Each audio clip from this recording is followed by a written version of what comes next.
अगर तुम उस वक्त मुस्कुरा सकते हो जब तुम पूरी तरह टूट चुके हो, तो यकीन कर लो दुनिया में कभी तुम्हें कोई तोड़ नहीं सकता। एक छोटी सी कहानी।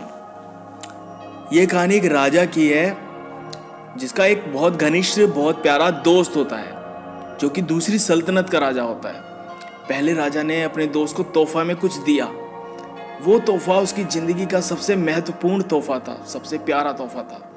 उसने उसको तोहफे में 2 बाज दिए। बाज बड़ी अच्छी नस्ल के थे। राजा तोहफा पाकर बहुत खुश हुआ और उसने अपने दोस्त को धन्यवाद दिया। बाज अभी छोटे थे पर उनकी नस्ल बहुत अच्छी थी। अच्छी नस्ल के बाज पाकर राजा बहुत खुश हुआ और उसने अपने महल के ट्रेनर को बुलाया, जो जानवरों को ट्रेनिंग देता था, उसे बुलवाया और बाज उसे दिया और कहा, इन्हें तू ट्रेन कर। बहुत अच्छी नस्ल के बाज तेरे हाथ में आए हैं, तू इन्हें उड़ना सिखा, कलाबाजियां सिखा, लड़ना सिखा, तू सब कुछ सिखा, फिर मेरे पास आना। और उस ट्रेनर ने उन बाजों पर काम किया, बहुत जबरदस्त काम किया, बहुत अच्छे तरीके से काम किया और 3 महीनों के बाद उसने राजा को रिपोर्ट किया। बड़ी अजीब बात, उसने कहा कि राजा साहब, जो आपने बाज दिए हैं वो बहुत अच्छी नस्ल के हैं, पर एक प्रॉब्लम मुझको आ रही है। मैं चाहता हूं कि आप उसका समाधान करें। राजा ने कहा, समस्या क्या है, प्रॉब्लम क्या है?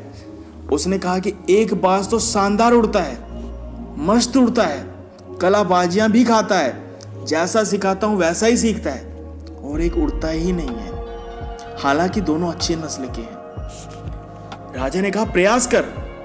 ट्रेनर ने कहा कि राजा साहब, मैंने सारे प्रयास करके देख लिए हैं और मुझको समझ नहीं आ रहा है कि क्या तकलीफ है। तो राजा ने कहा, किसी और को बुलाओ, अपने राज्य में, अपनी सल्तनत में कोई ऐसा आदमी ढूंढो जो पक्षी प्रेमी हो, नेचर लविंग हो, बाजों से बात कर सके कि समस्या क्या है, दूसरा तो उड़ रहा है, तुझको क्या तकलीफ है। ट्रेनर ने कहा कि राजा जी, प्रयास करता हूं।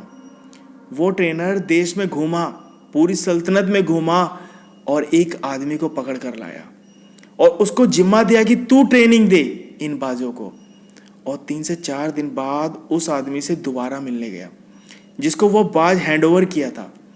एक सिंपल सा ग्रामीण सा आदमी मिला और उसने कहा कि इस बाज को तो मैं उड़ा दूंगा, बहुत सिंपल है, मैं इस बात को उड़ा दूंगा। और हैंडओवर के अगले ही दिन राजा उन बाजों को देखने गए। देखते हैं कि दोनों बाज मस्त उड़ रहे हैं। राजा ने पूछा, यह चमत्कार कैसे हुआ? तो ट्रेनर ने बताया कि इस साधारण से दिखने वाले आदमी ने, एक गांव के आदमी ने यह काम कर दिया। राजा ने पूछा कि तूने ये कैसे किया? साधारण से आदमी ने कहा कि मैंने कुछ नहीं किया, बस जिस शाखा पर यह बैठा था मैंने उस शाखा को ही काट दिया।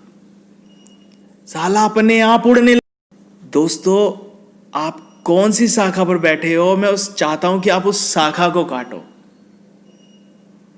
आप भी उड़ने लगोगे।